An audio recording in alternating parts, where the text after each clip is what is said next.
Harry James, the real thing. When the porter's wife, who used to answer the house bell, announced a gentleman and a lady, "Sir," I had, as I often had in those days, the wish being father to the thought, an immediate vision of sisters.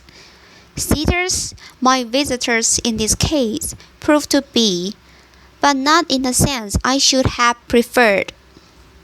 There was nothing at first, however, to indicate that they might have come for a portrait. The gentleman, a man of 50, very high and very straight, with a moustache slightly grizzled, and a dark grey walking coat admirably fitted, both of which I noted professionally. I don't mean as a barber, or yet as a tailor. Would have struck me as a celebrity, if celebrities often were striking. It was a truth of which I have for some time been conscious that a figure with a good deal of frontage was, as one might say, almost never a public institution. A glance at the lady helped to remind me of this paradoxical law. She also looked too distinguished to be a personality. Moreover, one would scarcely come across two variations together. Neither of the pair immediately spoke. They often prolonged the preliminary gaze, suggesting that each wished to give the other a chance. They were visibly shy. They stood there letting me take them in, which, as I afterwards perceived, was the most practical thing they could have done. In this way their embarrassment served their cause. I had seen people painfully reluctant to mention that they desired anything so gross as to be represented on canvas. But the scruples of my new friends appeared almost insurmountable. Yet the gentleman might have said, "I should like a portrait of my wife," and the lady might have said, "I should like a portrait of my husband." Perhaps they weren't husband and wife. This naturally would make the matter more delicate. Perhaps they wished to be done together, in which case they ought to have brought a third person to break the news. "We come from Mr. Rivet," the lady finally said with a dim smile that had the effect of a moss sponge passed over a sunk piece of painting, as well as a vague allusion to vanished beauty. She was as tall and straight, in her degree, as her companion, and with 10 years less to carry. She looked as sad as a woman could look whose face was not charged with expression. That is, her tinted oval mask showed wax as an exposed surface shows friction. The hand of time had played over her freely, but to an effect of elimination. She was slim and stiff, and so well dressed, in dark blue cloth, with lappets and pockets and buttons, that it was clear she employed the same tailor as her husband. The couple had an indefinable air of prosperous thrift. They evidently got a good deal of luxury for their money. If I was to be one of their luxuries, it would be help me consider my terms.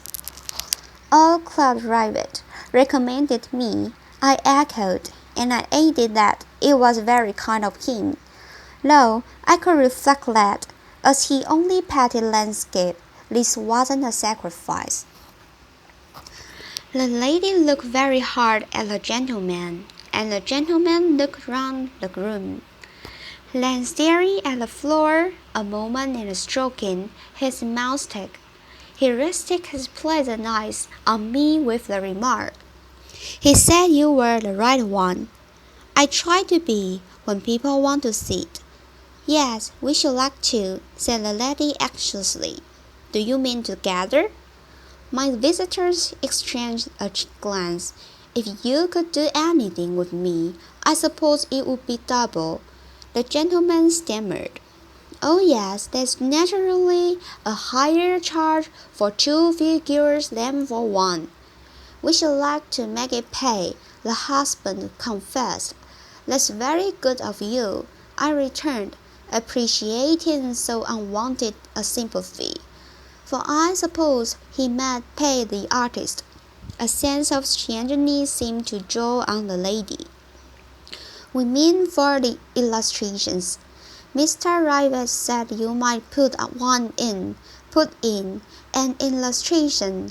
I was equally confused. Sketch her off, you know, said the gentleman, coloring. It was only then that I understood the servants Clerk Rivet had rendered me. He had told them how I worked in black and white, for magazines, for storybooks, for sketches of contemporary life, and consequently had copious employment for models. These things were true, but it was not less true. I may confess it now, whether because the aspiration was to lead to everything or to nothing. I leave the reader to guess that I couldn't get the honors. To say nothing of the emoluments of a great painter of portraits out of my head. My illustrations were my pot boilers. I looked to a different branch of art, far in a way the most interesting it had always seemed to me, to perpetuate my fame. There was no shame in looking to it also to make my fortune.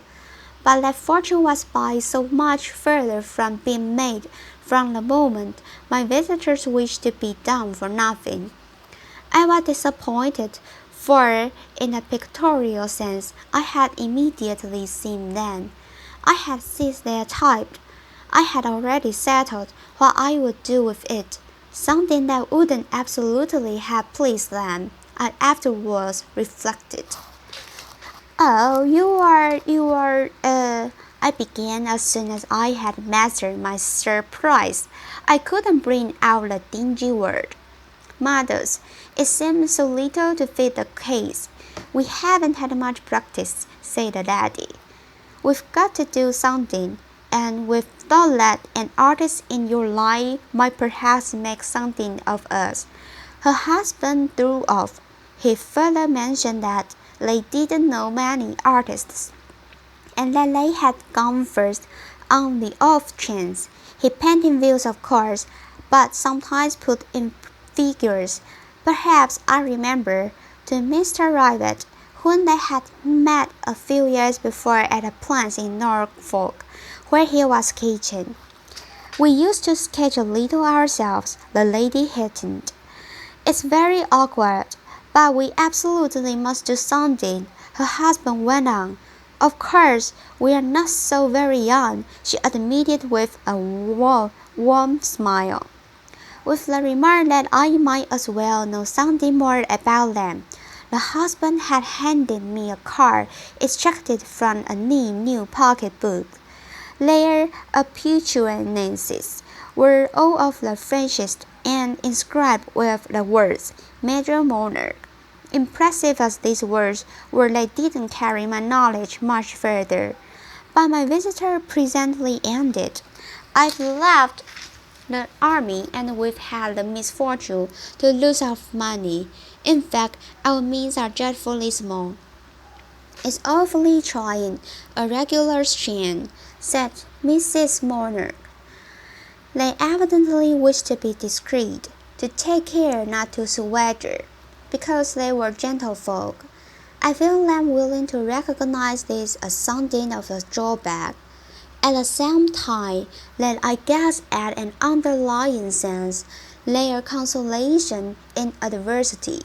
That they had their points, they certainly had, but these advantages strike me as preponderantly social, such for instance as would help to make a drawing-room look well. However, a drawing-room was always or ought to be a picture.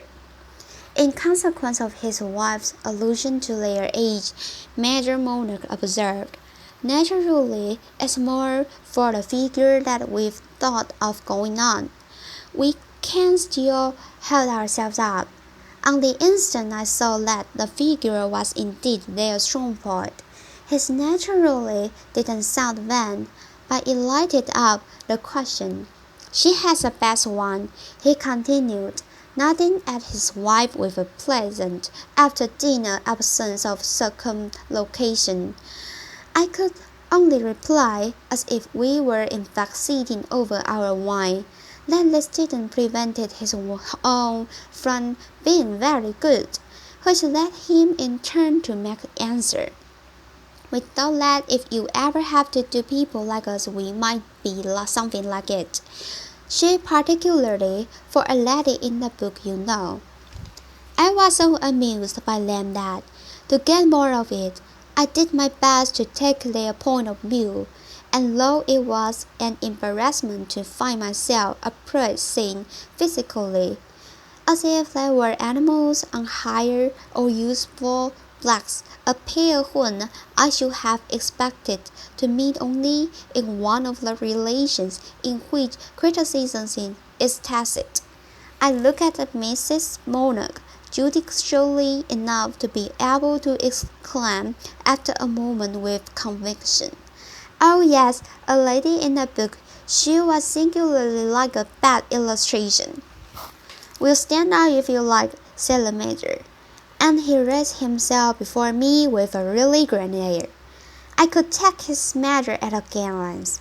He was 6 feet 2 and a perfect gentleman. It would have paid any club in process of formation and in want of a stamp on to engage him at a salary to stand in a principal window.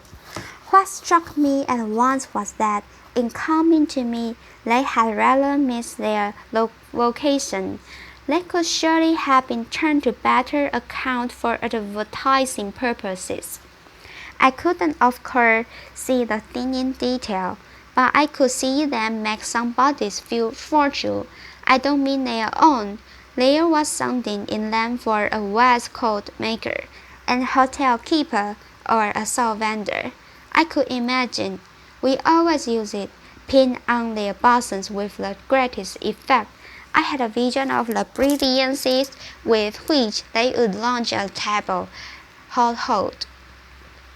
Mr. Monarch sat still, not from pride but from shyness, and presently her husband said to her, "Get up, my dear, and show how smart you are." She obeyed, but she had no need to get up to show it. She walked to the end of the studio and then came back blushing, her fluttered eyes on the partner of her appeal. I was reminded of an incident I had accidentally had a glimpse of in Paris, being with a friend there, a dramatist about to produce a play. When an actress came to him to ask to be entrusted with a part, she went through her paces beforehand, walked up and down as Mrs. Monarch was doing. Mrs. Monarch did it quite as well, but I abstained from applauding. It was very odd to see such people apply for such poor pay. She looked as if she had 10,000 a year. Her husband had used a word that described her. She was in the London current jargon, essentially and typical smart. Her figure was in the same order of ideas, conspicuously and irreproachably good. For a woman of her age, her waist was surprisingly small. Her elbow, moreover, had the orthodox crook. She held her head at a conventional angle. But why did she come to me? She ought to have tried on jackets at a big shop. I fear my visitors were not only destitute but artistic, which would be a great complication. When she sat down again, I thanked her, observing that what a just man most valued in his mother was the faculty of keeping quiet. "Oh, she can keep quiet," so said Major Monarch. Then he added jocosely, "I've always kept her quiet. I'm not a nasty fidget, am I? it was going to wring tears from me, I felt. The way she hid her head, ostrich-like, in the other broad bosom. The owner of it least explains just his answer to me. Perhaps it isn't out of plans to mention, because we ought to be quiet businesslike. Oughtn't me? That when I married her, she was known as a beautiful statue. Oh dear, said Mrs. Monarch ruefully. Of course, I should want a certain amount of expression, I rejoined. Of course, and I had never heard such unanimity. And then I suppose you know that you get awfully tired. Oh, we never get tired, they eagerly cried. Have you had any kind of practice? They hesitated. They looked at each other. We've been photographed immensely, said Mrs. Monarch. She means the fellows have assets themselves, ended the Major. I see, because you're so good looking. I don't know what they thought, but they were always after us. We always got our photographs for nothing, smiled Mrs. Monarch. We might have brought some, my dear, her husband remarked. I'm not sure we have any left. We've given quantities away, she explained to me. With our autograph and that sort of thing, said the Major. Are they to be got in the shops? I inquired as a harmless pleasantry. Oh yes, hers, they used to be. Not now, said Mrs. Monarch, with her eyes on the floor.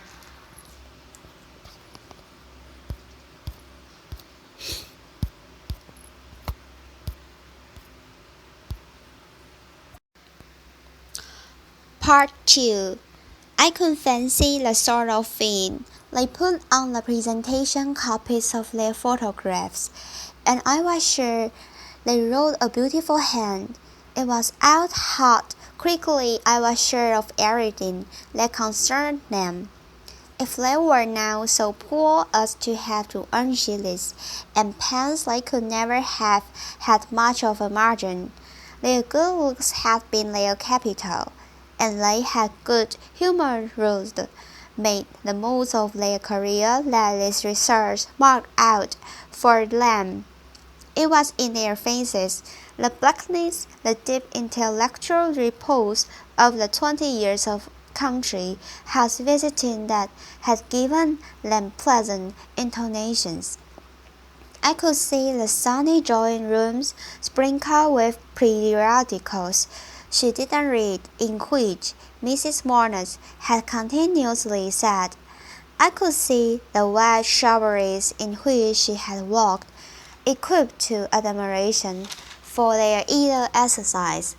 I could see the rich covers the Major had helped to shoot and the wonderful garments in which, late at night, he repaired to the smoking room to talk about them. I could imagine their leggings and waterproofs, their nodding twigs and rugs, their rows of sticks and cases of tackle and neat umbrellas, and I could evoke the exact appearances of their servants and the compact variety of their luggage on the platforms of country stations. They gave small tips, but they were liked. They didn't do anything themselves, but they were welcome. They looked so well everywhere. They gratified the general relish for stature, complexion, and form. They knew it without fatuity or vulgarity, and they respected themselves in consequence. They weren't superficial. They were thorough and kept themselves out. It had been their line. People with such a taste for activity had to have some line. I could feel how even in a dual house they could have been counted on for the joy of life. At present something had happened. It didn't matter what. Their little income had grown less. It had grown less, and they had to do something for pocket money. Their friends could like them. I made out without liking to support them. There was something about them that represented credit. Their clothes, their manners, their type. But if credit is a large empty pocket in which an occasional cheek reverberates, the chink at least must be audible. What they wanted of me was to help to make it so. Fortunately, they had no children. I soon divined that. They would also perhaps wish our relations to be kept secret. This was why it was for the figure. The reproduction of the fans would betray them. I liked them, I felt, quite as their friends must have done. They were so simple, and I had no objection to them if they would suit. But somehow with all their perfections, I didn't easily believe in them. After all, they were amateurs, and the ruling passion of my life was the detestation of the amateur. Combined with this was another perversity, an innate preference for the represented subject over the real one. The defect of the real one was so apt to be a lack of representation. I liked things that appeared, then one was sure, whether they were or not, was a subordinate and almost always a profitless question. There were other considerations, the first of which was that I already had 2 or 3 recruits in use, notably a young person with big feet in alpaca from Kilburn, who for a couple of years had come to me regularly for my illustration, and with whom I was still, perhaps ignobly, satisfied. I frankly explained to my visitors how the case stood, but they had taken more precautions than I supposed. They had reasoned out their opportunity for cleavage, had told them of the project edition du luxe of one of the writers of our day, the rarest of the novelists, who, though neglected by the multitudinous vulgar, and dearly prized by the attentive, need I mention Philip Vincent, had had the happy fortune of seeing, late in life, the dawn and then the full light of a higher criticism, an estimate in which on the part of the public there was something really of expiation. The edition preparing, planned by a publisher of taste, was practically an act of high reparation. The woodcuts with which it was to be enriched were the homage of English art to one of the most independent representatives of English letters. Major and Mrs. Bonner confessed to me they had hoped I might be able to work them into my branch of the enterprise. They knew I was to do the first of the books, Rutland Ramsay, but I had to make clear to them that my participation in the rest of the affair, this first book, was to be a test, must depend on the satisfaction I should give. If this should be limited, my employers would drop me with scarce common forms.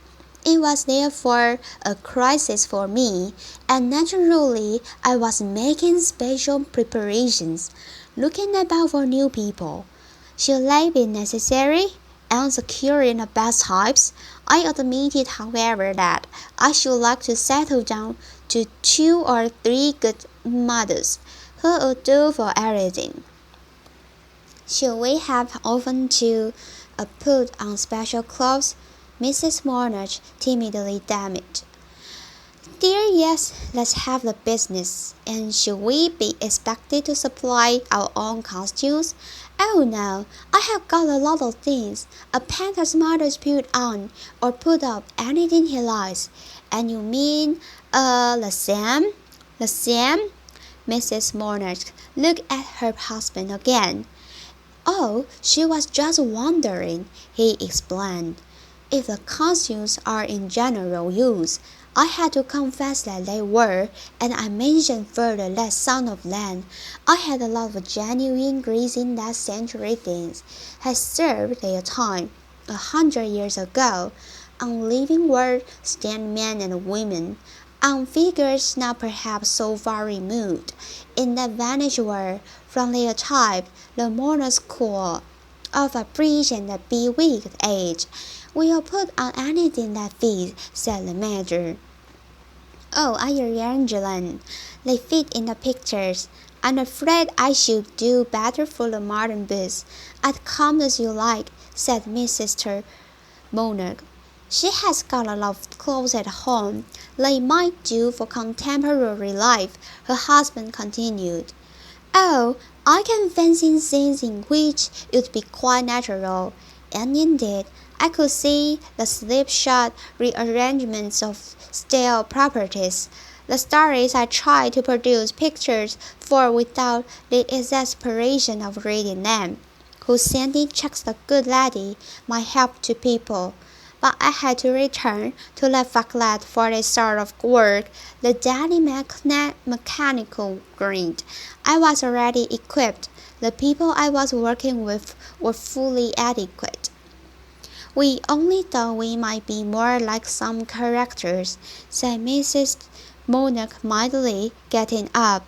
Her husband also rose. He stood looking at me with a dim wistfulness that was touching in so fine a man. Wouldn't it be rather a pull sometimes to have?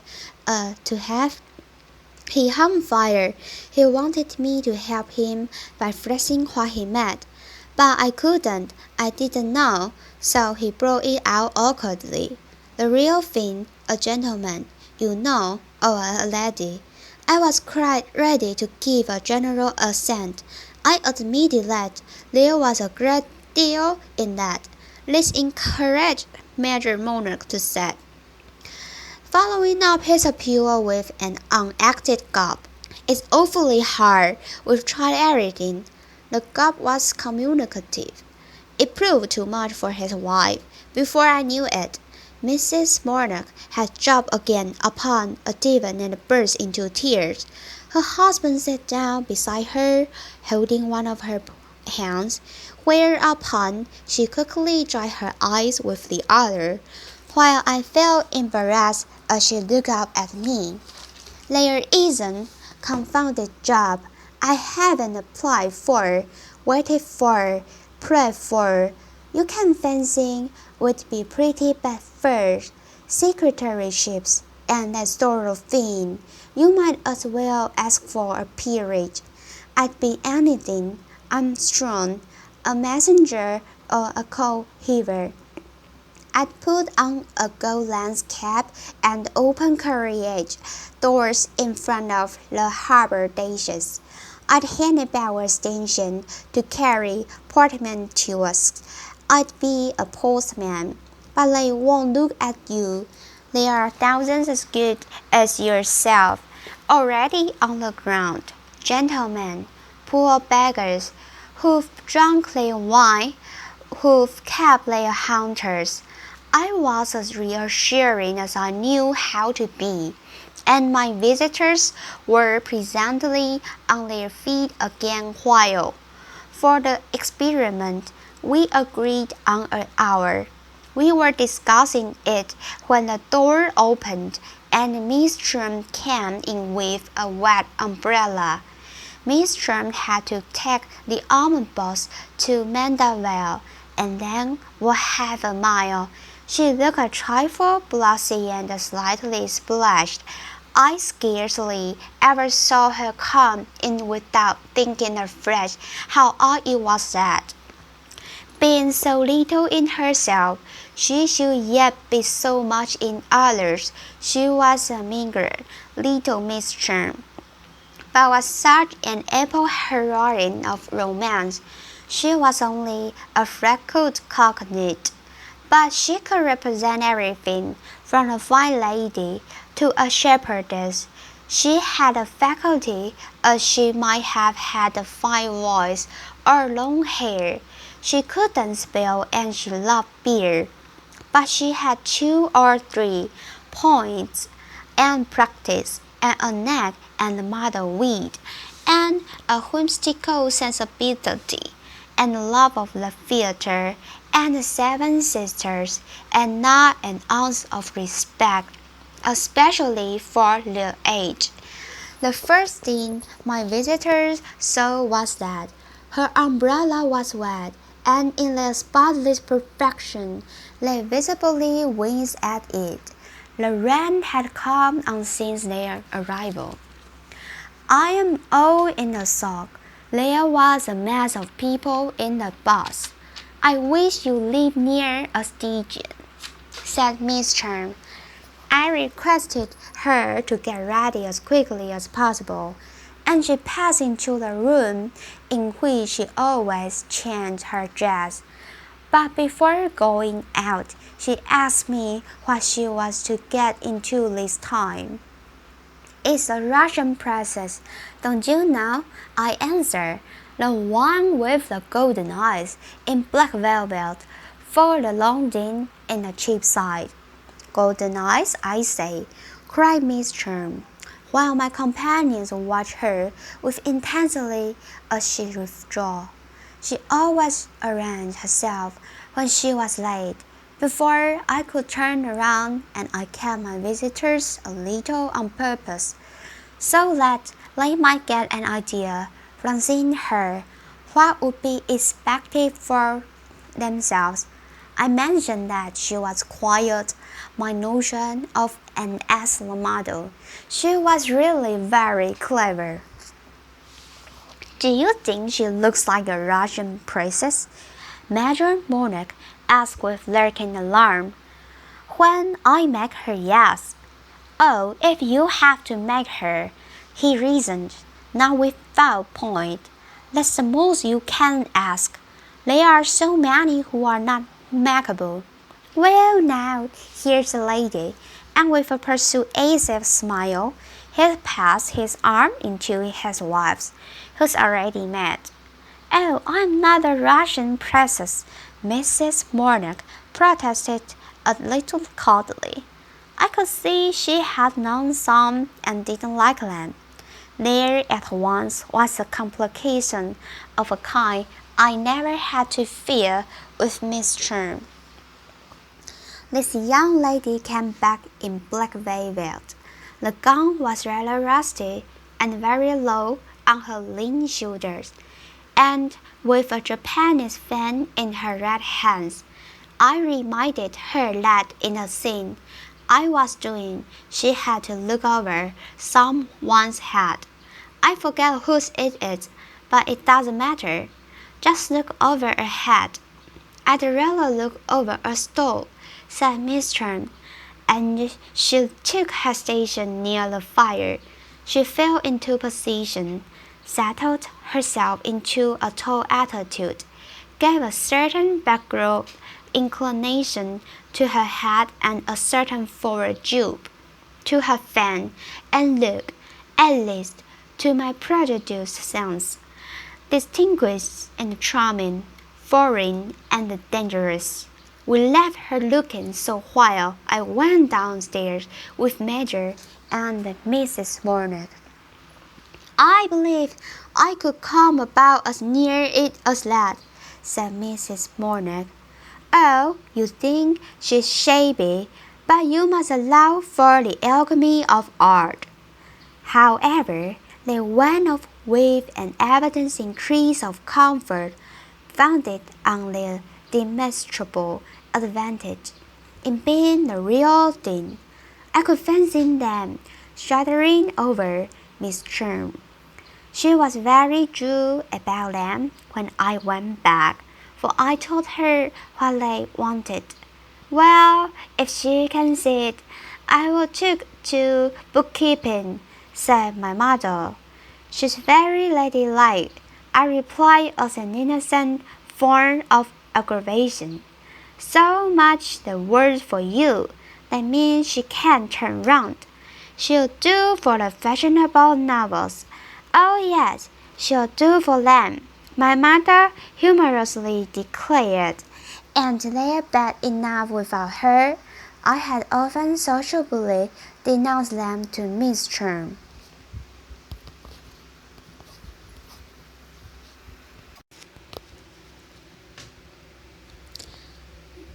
Part 3. It was for the elucidation of a mystery in one of these words that I first tried. Mrs. Mornage. Her husband came with her to be useful if necessary. It was sufficiently clear that, as a general thing, he would prefer to come with her. At first, I wondered if this were for proprietive's sake, if he were going to be jealous and meddling. The idea was too tiresome, and if it had been confirmed, it would speedily have brought our acquaintance to a close. But I soon saw there was nothing in it, and that if he accompanied Mrs. Mornock, it was in addition to the chance of being wanted, simply because he had nothing else to do. When they were separate, his occupation was gone, and they never had been separate. I judged rightly that, in their awkward situation, their close union was their main comfort, and that this union had no weak spot. It was a real marriage, an encouragement to the hesitating, a nut for pessimists to crack. Their address was humble. I remember afterwards thinking it had been the only thing about them that was really professional, and I could fancy the lamentable lounges in which the Major would have been left alone. He could sit there more or less grimly with his wife. He couldn't sit there anyhow without her. He had too much tact to try and make himself agreeable when he couldn't be useful. So when I was too absorbed in my work to talk, he simply sat and waited. But I liked to hear him talk. It made my work, when not interrupting it, less mechanical, less special. To listen to him was to combine the excitement of going out with the economy of staying at home. There was only one hindrance, that I seemed not to know any of the people this brilliant couple had known. I think he wondered extremely, during the term of our intercourse, when the dance, I did know he hadn't a stray sixpence of an idea to fumble for. So we didn't find it very fine. We confined ourselves to questions of leather and even of decor, saddlers and breeches makers and how to get excellent claret cheap, and matters like good chance and the habits of small game. His lore on these last subjects was astonishing. He managed to interweave the station master with the ornithologist. When he couldn't talk about greater things, he could talk cheerfully about smaller, and since I couldn't accompany him into reminiscences of the fashionable world, he could lower the conversation without a visible effort to my level. So earnest a desire to please was touching in a man who could so easily have knocked one down. He looked after the fire and had an opinion on the jolt of the stove without my asking him, and I could see that he thought many of my arrangements not half knowing. I remember telling him that if I were only rich, I'd offer him a salary to come and teach me how to live. Sometimes he gave a random sign of which the essence might have been, "Give me even such a bare old barrack as this, and I'd do something with it." When I wanted to use him, he came alone, which was an illustration of the superior courage of women. his wife could bear her solitary second floor, and she was in general more discreet, showing by various small reserves that she was alive to the propriety of keeping our relations markedly professional, not letting them slide into sociability.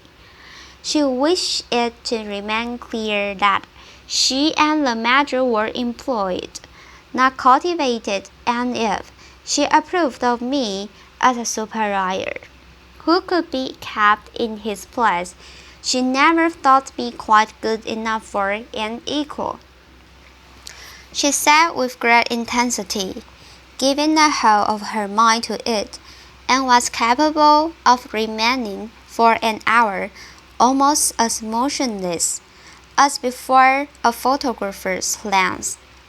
I could see she had been photographed often, but somehow the very habit that made her good for that purpose unfitted her for mine. At first, I was extremely pleased with her ladylike air, and it was a satisfaction, on coming to follow her lines, to see how good they were and how far they could lead a pencil. But after a little discrimination, I began to find her too insurmountably stiff. The thought I would within my joint look like a photograph of or a copy of a photograph. Her figure had no variety of expression. She herself had no sense of variety. You may say that this was my business and was only a question of placing her. Yet I placed her in every conceivable position, and she managed to obliterate their differences. She was always a lady, certainly, and into the bargain was always the same lady. She was the real thing, but always the same thing. There were moments when I rather writhed under the serenity of her confidence that she was the real thing. All her dealings with me and all her husbands were an implication that this was lucky for me. Meanwhile, I found myself trying to invent types that approached her own, instead of making her own transform itself, in a clever way that was not impossible, for instance to poor Miss Churn. Arrange as I would, and take the precautions I would, she always came out in my pictures 2 tall, 7 feet high, which, out of respect perhaps to my own very much scantier inches, was far from my idea of such a personality. The case was worse with me the Major. Nothing I could do would keep him down, so that he became useful only for representation of Browning giants. I adorned variety and range. I cherished human accidents. The illustrative note I wanted to characterize closely. And the thing in the world I most hated was the danger of being ridden by a type. I had quarreled with some of my friends about it. I had parted company with them for maintaining that one had to be, and that if the type was beautiful, witness Raphael and Leonardo, the servitude was only again. I was neither Leonardo nor Raphael. I might only be a presumptuous young modern searcher, but I held that everything was to be sacrificed sooner than character.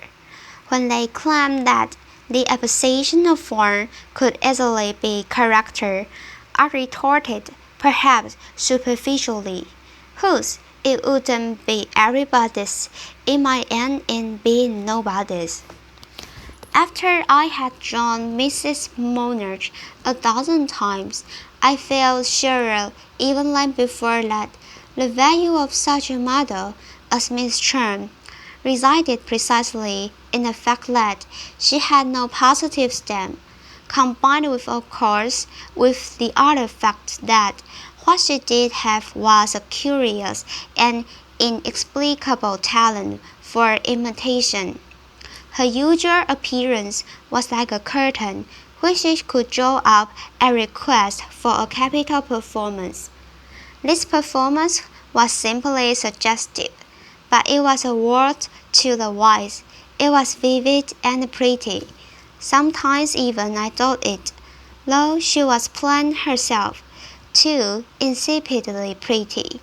I made it a reproach to her that the figures drawn from her were monotonously betonement, as we used to say, graceful.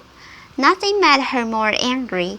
It was so much her pride to feel she could see for characters that had nothing in common with each other. She would accuse me at such moments of taking away her reputation. It suffered a certain shrinkage, this queer quantity, from the repeated visits of my new friends. Miss Chen was greatly in demand, never in want of employment, so I had no scruple in putting her off occasionally, to try them more at my ease. It was certainly amusing at first to do the real thing.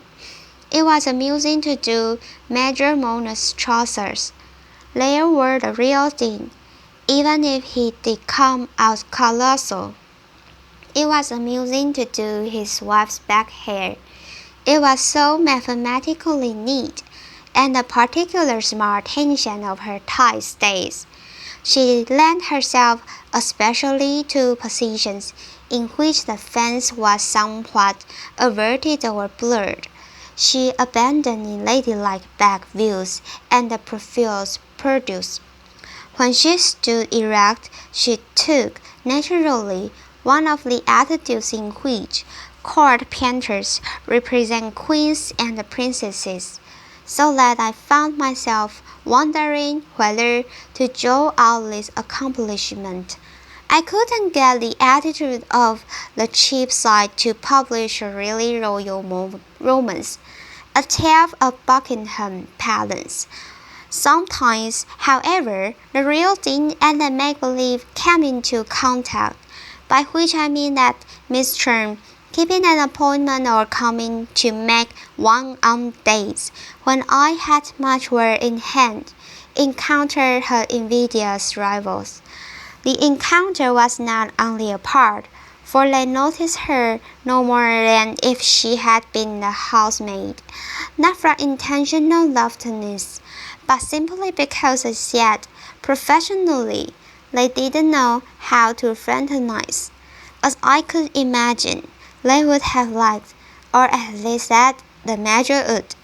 They couldn't talk about the omnibus. They always walked, and they didn't know what else to try. She wasn't interested in good chance or cheap claret.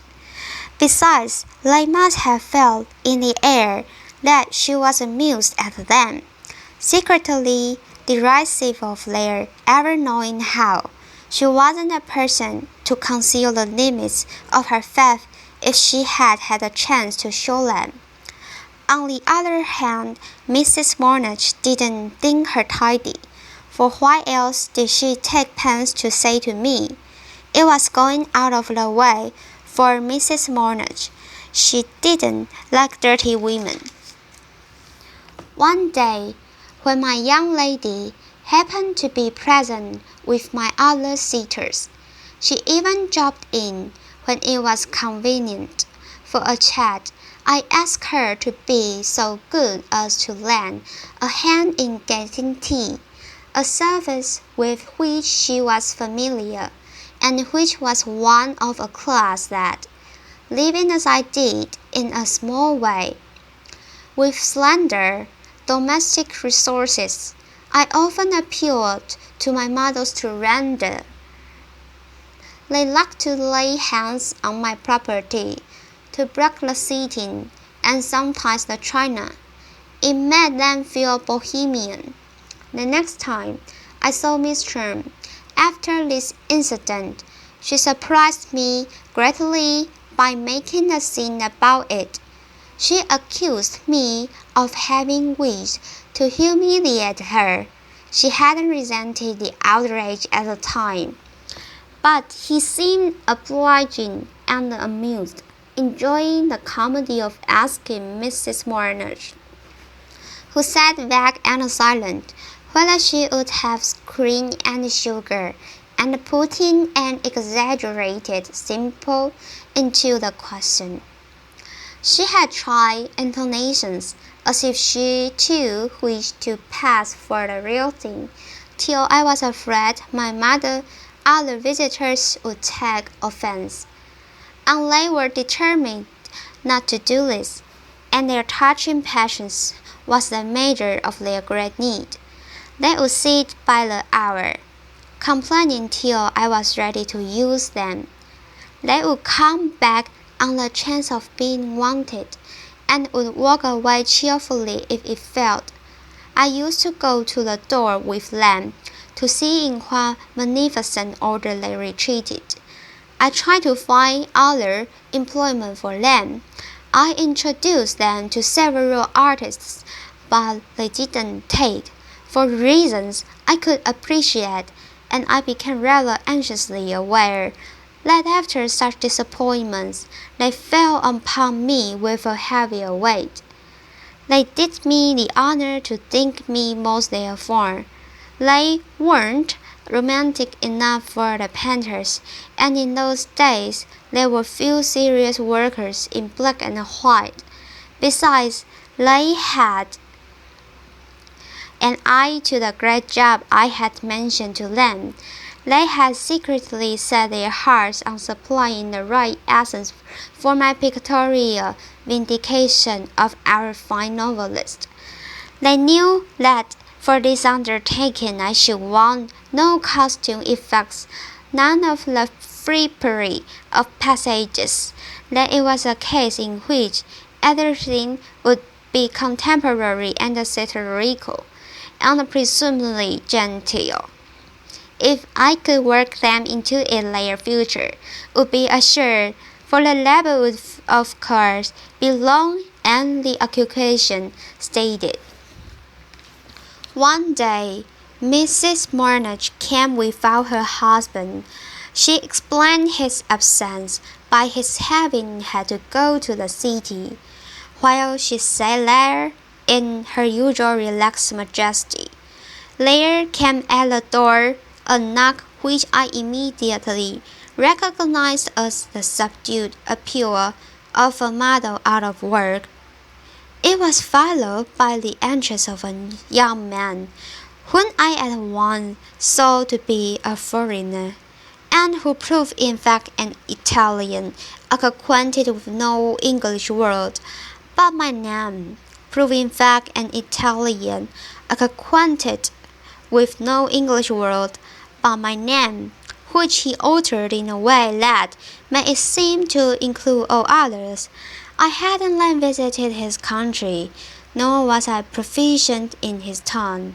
But as he was not so meaning constituted, what Italian is, as to depend only on that member for expression, he conveyed to me, in familiar but graceful mimicry, that he was in search of exactly the employment in which the lady before me was engaged.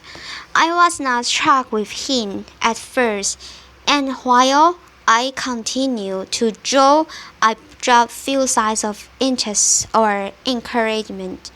He stood his ground, however, not importunately, but with a dumb dog-like fidelity in his eyes that amounted to innocent impudence, the manner of a devoted servant. He might have been in the house for years, unjustly suspected.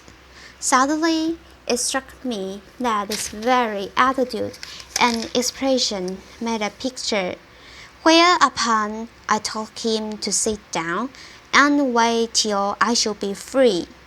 There was another picture. In a way he obeyed me, and I observed as I walked that there was other still in a way he looked wonderfully. With his head thrown back about the high studio, he might have been crossing himself in St. Peter's. Before I finished, I said to myself, the fellow's a bankrupt orange monger, but a treasure. When Mrs. Monash withdrew, he passed across the room like a flash to open the door for her. Standing there with the red pure gaze of the young Dante, spellbound by the young Beatrice, as I never instated in such situations on the blackness of the British domestic, I reflected that he had the making of a servant, and I needed one, but couldn't pay him to be only that, as well as of a model. In short, I resolved to adopt my bright adventurer, if he would agree to officiate in a double capacity. He jumped at my offer, wasn't brought home to me. He proved a sympathetic, though a desultory minstrel, and had in a wonderful degree the sentiment de la pose. It was uncultivated, instinctive, a part of the happy instinct that had guided him to my door, and helped him to spell out my name on the card nailed to it. He had had no other introduction to me than a guess, from the shape of my high north window, seen outside, that my place was a studio, and that as a studio it would contain an artist. He had wandered to England in search of fortune, like either itinerants, and had embarked with a partner and a small green hand cart on a sale of penny ices. The ices had melted away, and the partner had dissolved in a chain. My young man wore tight yellow trousers with reddish stripes, and his name was Orange. He was sallow but fair, and when reddish stripes, and his name was Orange. And when I put him into some old clothes of my own, he looked like an Englishman. He was as good as Miss Charm, who would look, when requested, like an Italian.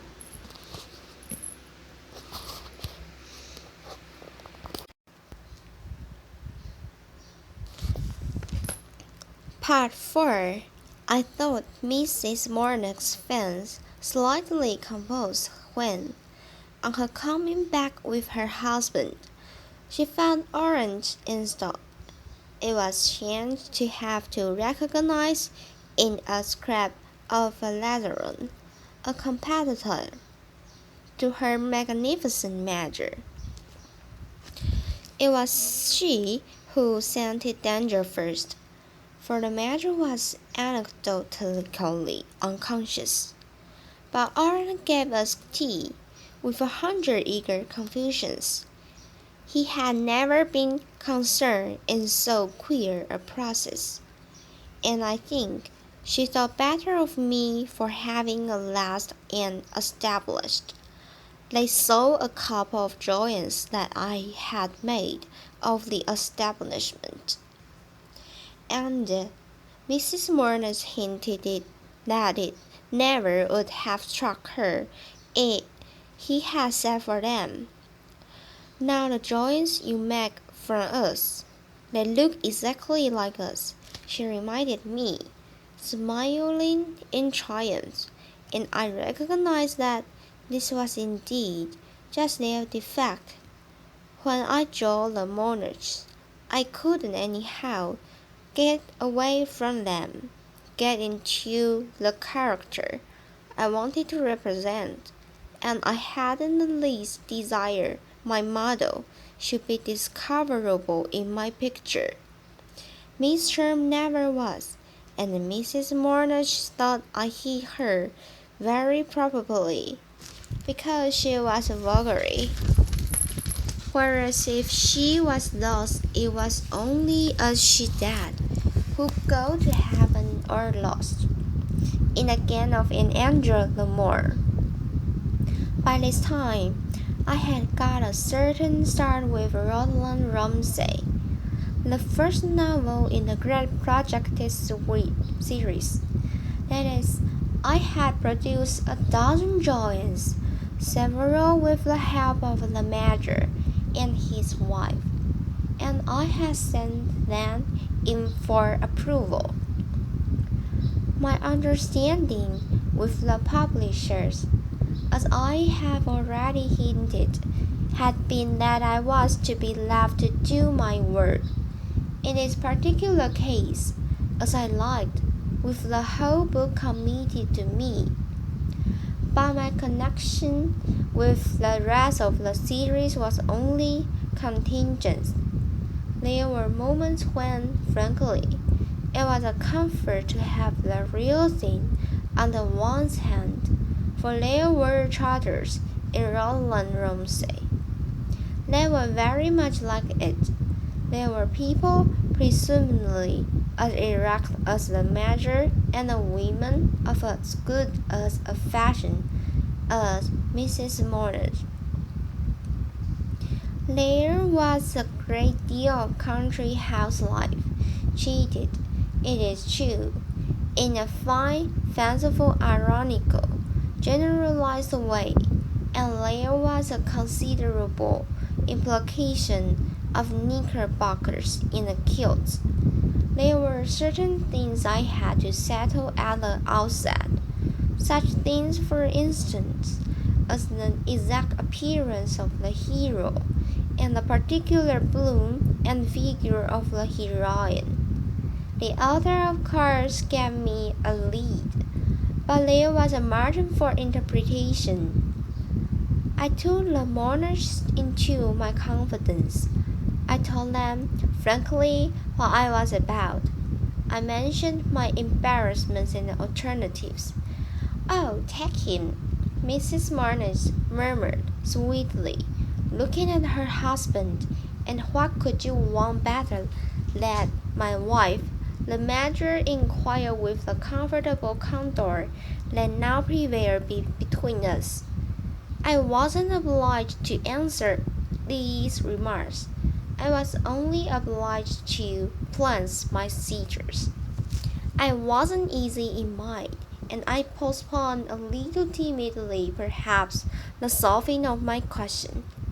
The book was a large canvas. The other figures were numerous, and I worked off at this some of the episodes in which the hero and the heroine were not concerned. When once I had set them up, I should have to stick to them. I couldn't make my young man 7 feet high in one place and 5 feet 9 in another. I inclined on the whole to the latter measurement, though the Major more than once reminded me that he looked about as young as anyone. It was indeed quite possible to arrange him for spontaneous the figure, so that it would have been difficult to detect his age. After this spontaneous orange had been with me a month, and after I had given him to understand several times over that his native exuberance would presently constitute an insurmountable barrier to her further intercourse, I waked to a sense of his heroic capacity. He was only 5 feet 7, but the remaining inches were latent. I tried him almost secretly at first, so I was really rather afraid of the judgment my other mothers would pass on such a choice. If they regarded Miss Charm as little better than a snare, what would they think of the representation by a person so little the real thing, as an Italian street vendor of a protagonist formed by a public school? If I went a little in fear of them, it wasn't because they bullied me, because they had got an oppressive foothold, but because in their really pathetic, decorant, and mysteriously permanent newness, they counted on me so intensely. I was therefore very glad when Jack Hawley came home. He was always of such good counsel. He painted badly himself, but there was no one like him for putting his figure on the plans. I had been absent from England for a year. He had been somewhere, I don't remember where, to get a fresh eye. I was in a good deal of dread of any such organ, but we were old friends. He had been away for months, and a sense of emptiness was creeping into my life. I hadn't touched a missile for a year. He came back with a fresh eye, but with the same old black velvet applause, and the first evening he spent in my studio, we smoked cigarettes till the small hours. He had done no work himself. He had only got the eye, so the film was clear for the production of my little things. He wanted to see what I had produced for the cheap side, but he was disappointed in the exhibition. That at least seemed the meaning of 2 or 3 comprehensive grounds, which, as he launched on my big divan, his leg folded under him, looking at my latest joints, issued from his lips with the smoke of the cigarette. "What's the matter with you?" I asked. "What's the matter with you?" "Nothing except that I'm my 65th. You are indeed. You are quite off the hinge. What's the meaning of this new fate?" And he told me, with visible irreverence, a drawing in which I happened to have depicted both my elegant models. I asked if he didn't think it good, and he replied that it struck him as execrable, given the sort of thing I had always recommended myself to him as wishing to arrive at. But I let that pass. I was so anxious to see exactly what he meant. The 2 figures in the picture looked colossal, but I suppose this was not what he meant, inasmuch as, for aught he knew the contrary, I might have been trying for some such effect. I maintained that I was working exactly in the same way as when he last had done me the honor to tell me I might do something, and I would discover it. I depended upon him to do so.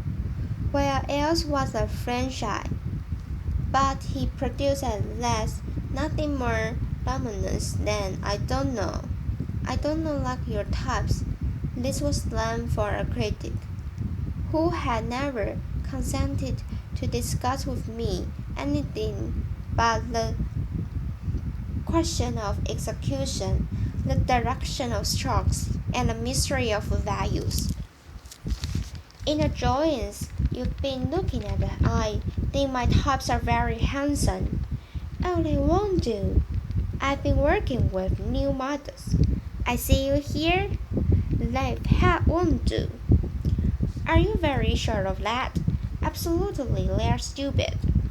You mean I am, so I ought to get round that. You can't with such people. Who are they? I told him so far as was necessary, and he concluded carelessly. "Ce sont des gens qui font mucho of la poor. You've never seen them, they're awful good." I flew to their defense. "Not see them then. Why, all this recent work of your appears with them. It's all I want to see of them." No one else has said anything against it. The Cheapside people are pleased. Everyone else is an ass, and the Cheapside people, the biggest successes of all. Come, don't pretend at this time of day to have pretty illusions about the public, especially about publishers and editors. It's not for such much animals you work. It's for those who know Coloro Joseno. So keep straight for me if you can't keep straight for yourself. There was a certain sort of thing you used to try for, and a very good thing I was. But this twaddle isn't in it. When I talked with Holly later about Rutland Ramsay and its possible successes, he declared that I must get back into my boat again or I should go to the bottom. His voice in sure was a voice of warning.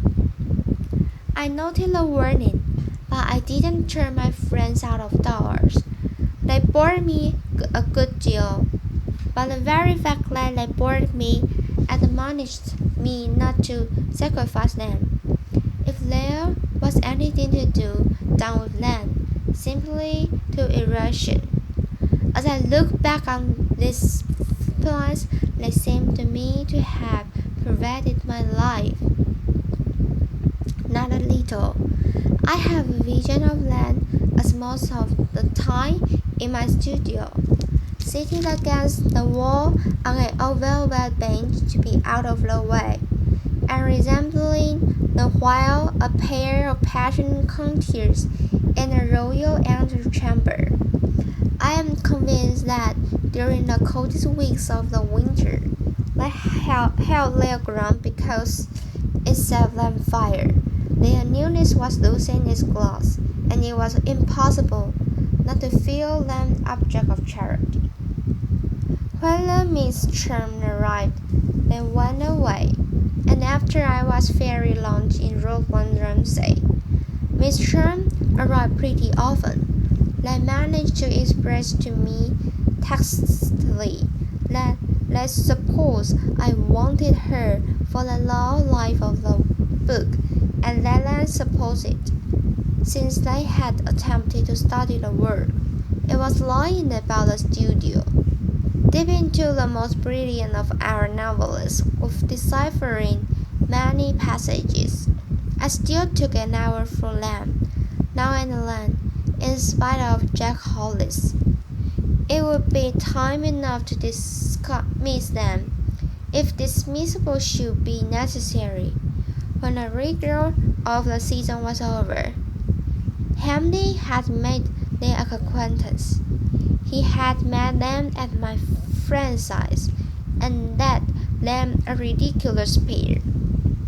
Knowing that he was a painter, they tried to approach him, to show him too that they were the real thing, but he looked at them across the big room as if they were miles away. They were companions of everything he most objected to in the social system of his country. Such people as that, all convention and pattern leaded, with ejaculations that stopped conversation, had no business in a studio. A studio was a place to learn to see, and how could you see through a pair of feather beds? The main inconvenience I suffered at their hands was that, at first, I was shy of letting it break upon that my awful little servant had begun to see to me for Rutland Ramsay. They knew I had been odd enough. They were prepared by this time to allow oddity.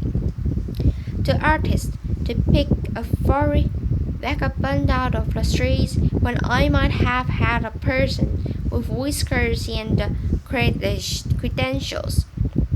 But it was some time before they learned how high I rated his accomplishments. They found him in an attitude more than once, but they never doubted I was doing him as an organ grinder. There were several things they never guessed, and one of them was that for a striking scene in the novel, in which a footman briefly figured, it occurred to me to make use of Major Monash as a manual. I kept putting this off. I didn't like to ask him to order a livery. Besides the difficulty of finding a livery to fit him. At last, one day late in the winter, when I was at work on the despised Orient, who caught one's idea on the wing and was in the glow of feeling myself go very straight. They came in, Major and his wife, with the society laugh about nothing. There was less and less to laugh at, came in like country callers. They always reminded of lads who have walked across the park after church and are presently persuaded to stay to luncheon. Luncheon was over, but they could stay to tea. I knew they wanted it. The fee was on me, however, and I couldn't let my ardor cool and my work weigh with the fading daylight while my mother prepared it. So I asked Mrs. Murdoch if she would mind lying it out, a request which for an instant brought all the blood to her face. Her eyes were on her husband's for a second, and some mute telegraphy passed between them. Their father was over the next instant. His cheerful scrutiny put an end to it, so far from pitying their wounded pride. I thought I was moved to give it as a complete lesson as I could. They bustled about together and got the cups and the saucer and made a kettle boil. I know they felt as if they were waiting on my servant, and when the tea was prepared, I said, "He'll have a cup, please." He tried. Mrs. Morris brought him one where he stood, and he took it from her as he had been a gentleman at a party squeezing a crushed head with an elbow. Then it came over me that she had made a great effort for me, made it with a kind of nobleness, and that I owed her a compensation. Each time I saw her after this, I wondered what the compensation could be. I couldn't go on doing the wrong thing to oblige them. Oh, it was the wrong thing, the stand of the work for which they said. Holly was not the only person to say it now. I said in a larger number of the joints I had named for Jocelyn Ramsay, and I received a warning that was more to the point than Holly's.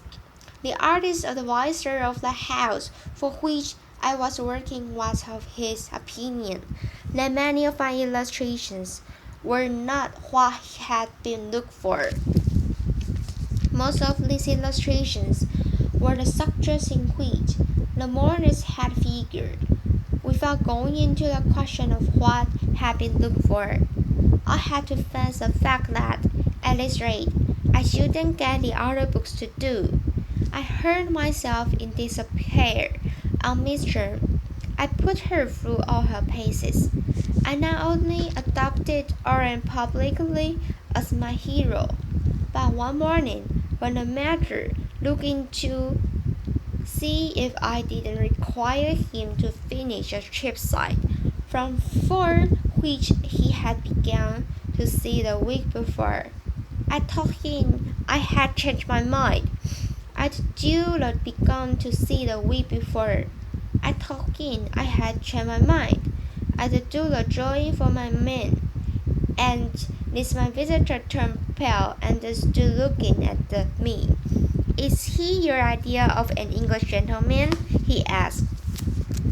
I was disappointed. I was nervous. I wanted to get on with my work. So I replied with irritation, "Oh, my dear Major, I can't be ruined for you." It was a horrid speech, but he stood another moment, after which, without a word, he quitted the studio. I drew a long breath, for I said to myself that I shouldn't see him again. I hadn't told him definitely that I was in danger of having my work rejected, but I was vexed at him not having felt the catastrophe in the air. Read with me the moral of our fruitless collaboration. The lesson that in the deceptive atmosphere of art, even the highest respectability many fail of being plastic. I didn't owe my friends money, but I did see them again. They reappeared together 3 days later, and given all the other facts, there was something tragic in that one. It was a clear proof they could find nothing else in life to do. They had threshed the matter out in a dismal conference. They had digested the bad news that they were not in for the series.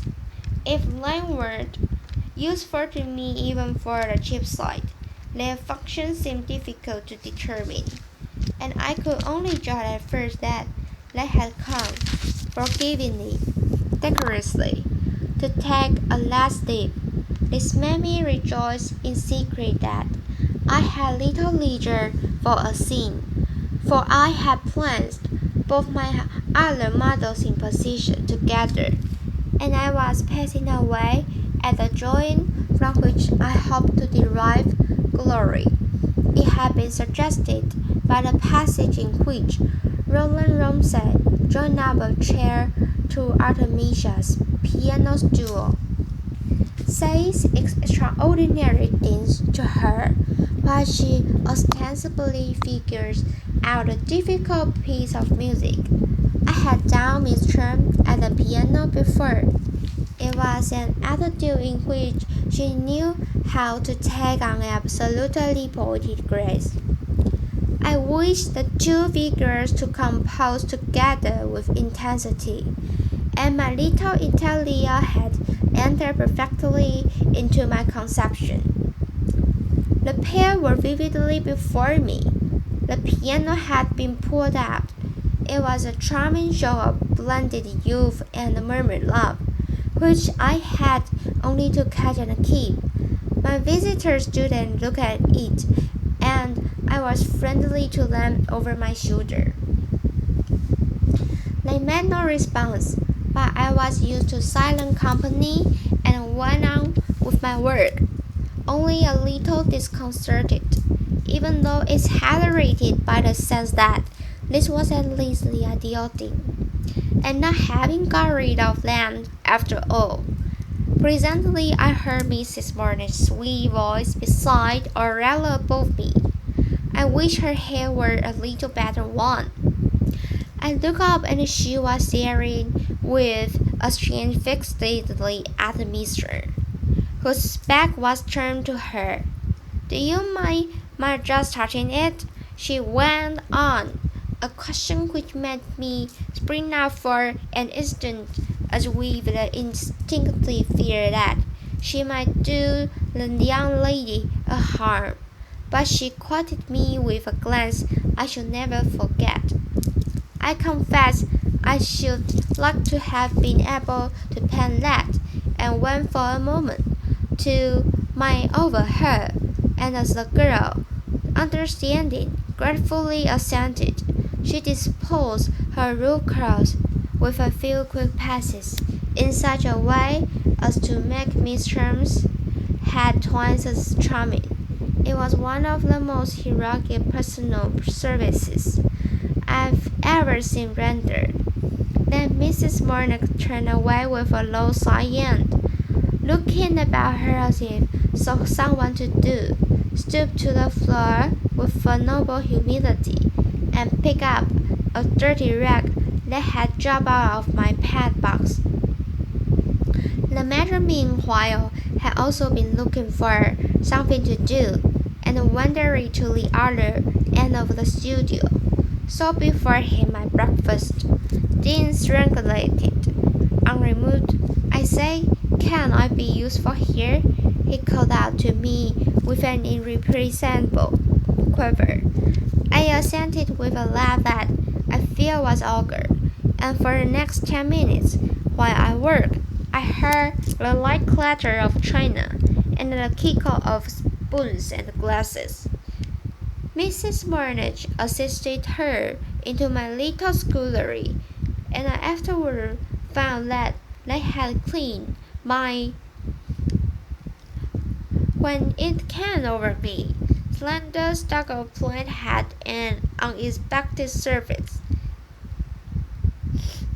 When it came over me, the Latin eloquence of what they were doing, I confess that my joy was blurred for a moment.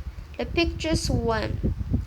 They both lay passing bewildered to the perverse and cruel law in Virgil of they didn't want to starve. If my servants were my models, then my models might be my servants. They would reverse the parts, the others would see for the ladies and gentlemen, and they would do the work. They would still be in the studio. It was an intense dumb appeal to me not to turn them out. Take us up, they wanted to say. We'll do anything. My pencil dropped from my hand. My sitting was spoiled, and I got rid of my sitters, who were also evidently rather mystified and awestruck.